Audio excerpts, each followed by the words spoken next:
Today we're taking a look at these NCAAB matches, which are happening on Wednesday, January 19, 2022, and giving you match breakdowns, betting tips and predictions in general on these games. Welcome back to High Stakes, let's get straight into it. Also, don't forget to subscribe to get notified as soon as we release these sport prediction videos, and if you would like more betting tips and predictions, then check out our Patreon in the link down below. Our new Patreon is a way for us to help you improve your chances of making more money. 5 plans are available for each and every one of you. You can get 30 extra betting picks all the way up to 500 extra betting picks per month. Stop wasting hours of your time searching for bad betting picks that ends up costing you a lot of money. Join the High Stakes Patreon now and get the best betting picks. UNCW vs James Madison. The North Carolina Wilmington Seahawks come into this game with a balanced scoring attack, as 3 players are averaging at least 10 points per game. So far, 48.0% of the team's points have come from these 3 players. The leader of this group is Jalen Sims, averaging 13.8 points per game. On the season, 41.0% of his points have come from inside the arc, where he is shooting 39.0%. Sims has also been working hard on the glass, pulling down 5.9 boards per game. The Seahawks' second leading scorer is Micah Koru, adding 11.6 points per game. Thus far, he has a field goal percentage of 44.0%. Not only does Okoro help the team through scoring, but he is also the Seahawks' top distributor, dishing out 3.0 assists per game. UNC Wilmington has been on a roll with 6 straight victories, and the Seahawks aren't going to be flustered going on the road here. The Seahawks have a good rotation, and they are putting together a solid defensive performance on the year. James Madison has played good basketball, and they are an offensive powerhouse, though they are coming off that thrashing at the hands of Elon on the road in their most recent contest. The Dukes are 7-1 at home this season with their lone defeat a conference loss to Hofstra.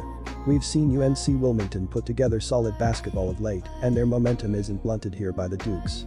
Our first betting pick will be UNC Wilmington Seahawks plus 7.5. The Dukes put up an average of 78.3 points per game this season offensively, which is 43rd in the country. James Madison collects 34.1 rebounds per game, while dishing out 14.7 assists a night.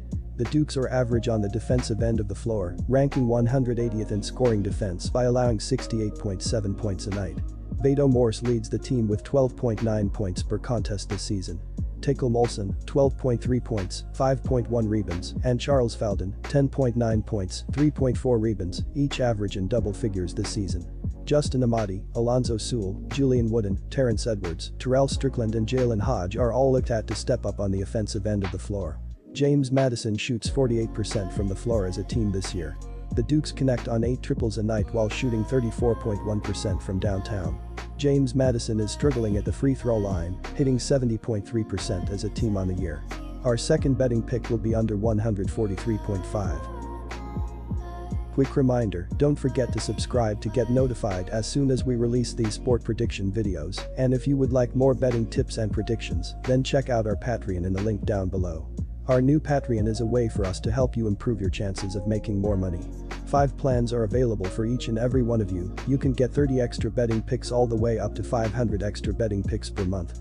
Stop wasting hours of your time searching for bad betting picks that ends up costing you a lot of money. Join the High Stakes Patreon now and get the best betting picks. William and Mary vs Delaware. The poor defense for William and Mary has been part of the cause of 14 losses in 17 games. The Tribe are allowing an average of 74.5 points per game. Opponents are shooting 47.0% overall and 33.4% from behind the 3-point line. William and Mary allows an average of 32.0 rebounds per game, and as a team is averaging slightly less at 31.2 rebounds per game. The leading rebounder is Ben White with an average of 5.5 boards per game. Connor Kuchera is the leader in steals for William and Mary with an average of 1.4 per game, and Brandon Carroll is the SWAT master with a team best 1.5 blocked shots per contest. That's a lot of points to lay in a conference game at home. William and Mary could win this game outright. There is not much of a talent disparity in CAA teams. The Tribe beat a very good Hofstra team that beat Delaware. Even in non-conference play, Delaware struggled to cover a big number at Delaware State, -17.5, and against LIU at home, -10.5. William and Mary is not as bad a team as they were in non-conference play. Our first betting pick will be William and Mary plus 15. Delaware is ranked 133rd by KenPom, but what is most impressive is their balance. Painter is the leading scorer with 14.4 points per game and 7.8 rebounds on 56% shooting, 43% 3PT. But they have a bunch of players who can lead in scoring on any given night. It could be Jameer Nelson Jr., 13.9 ppg, 5.2 rpg, a George Washington transfer sophomore Carr, 6'9", 210, who has come on lately, having scored 43 points over this last 3 games and is averaging 9.6 points per game overall and can shoot the 3, 10 of 23. The Blue Hens can score, but what they need to do is play better defense. They allow teams to shoot 36.5% from beyond the arc, which ranks 328th in the nation. Offensively, they are shooting 47.3% from the field and 36.2% from long range. If the defense steps up, the Blue Hens could be holding up the Cott Trophy in March. William and Mary surprised the world by beating Hofstra 63-62 as a 16-point home dog and Northeastern 71-70 as a home dog. Those were shocking wins because the Tribe had lost every game to a Division I team in non-conference play. They fell to JMU on Saturday in a tough one, 95-91 in overtime at home, and then Towson destroyed them on Monday. The Tigers shot 55% from the field and 11 of 25, 44% from long range. The Tribe shot 42% from the field and 9 of 24, 38% from beyond the arc. Brandon Carroll led the Tribe with 14 points and 6 boards, while Ben White, 6'9", 205, added 13 points, but just 2 boards. Our second betting pick will be over 144.5. Elon vs Drexel. The Elon Phoenix played a brutal non-conference schedule with losses to teams like Florida, West Virginia, Temple, Mississippi, North Carolina, and Arkansas, all losses. It was the 15th hardest non-conference schedule in the country. So you can see why they are 5-13. But it prepared them for the Colonial schedule as they are respectable 2-3. They beat Northeastern and then played well in losses to Charleston, North Carolina, Wilmington, and Towson. But their best game of the season came Monday when they destroyed James Madison 90-67. James Madison had been 3-point favorites and had only lost 3 games all season and 1 game in the conference before this beatdown. The concern here for Drexel is that Butler is not going to play and he's their top rebounder. That would help Elon out considering they've had their issues on the boards but did out-rebound JMU in their last game. Burford and McIntosh are a tough duo to contain. The fact that the Phoenix have such good shooters from beyond the arc and Drexel allows 35% shooting from 3-point range is a formula for success. Elon, who could get the upset here. The Drexel Dragons are plodding along at 7-7 overall and 2-2 in the conference. In conference play, they have wins over Northeastern and Towson. Their 2 losses came against Delaware and Hofstra. They are coming off a 71-68 loss at Hofstra on Monday, but they covered the spread as an 8-point underdog. Xavier Bell led Drexel with 30 points and 5 assists.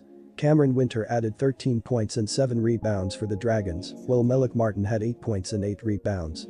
Our first betting pick will be Elon +6. Drexel opened conference play with a 65-61 win and considering Towson is now 4-1 in the NCAA, that looks like a very good win. They followed that with an 81-77 loss to Delaware at home. They bounced back on the road against Northeastern on Saturday and then fell at Hofstra by 3 on Monday 71-68. This was a tight affair with Hofstra guard Aaron Estrada hitting a jumper with 47 seconds left to give the Pride the lead and the victory. The Dragons received a huge game from Xavier Bell, who had 30 points and 5 assists on 13 of 17, 3-6 3PT, shooting from the floor. Drexel shot 48% from the field but allowed the Pride to shoot 49% from the field and forced just 5 turnovers. Elon lost 3 straight and 5 of 6 games before crushing JMU on Monday afternoon. Chris Wooten led the way with 23 points, while Hunter McIntosh added 18 points and 7 assists on 6 of 8 from 3-point range. Guard Darius Burford added 16 points, 8 rebounds and 4 assists. Elon led by 15 at the half and kept it going throughout. The Phoenix shot 49% from the floor and 42%, 17-40, from beyond the arc. They held the Dukes to just 22%, 4-18, from beyond the arc and out-rebounded them by 7. Our second betting pick will be over the total. Disclaimer, no financial advice. The information on this channel is provided for education and informational purposes only, without any express or implied warranty of any kind, including warranties of accuracy, completeness, or fitness for any particular purpose. The information contained in or provided from or through this channel is not intended to be and does not constitute financial advice, investment advice, trading advice or any other advice. The information on this channel and provided from or through this channel is general in nature and is not specific to you, the user, or anyone else. You should not make any decision, financial, investment, trading or otherwise, based on any of the information presented on this channel without undertaking independent due diligence and consultation with a professional broker or financial advisory.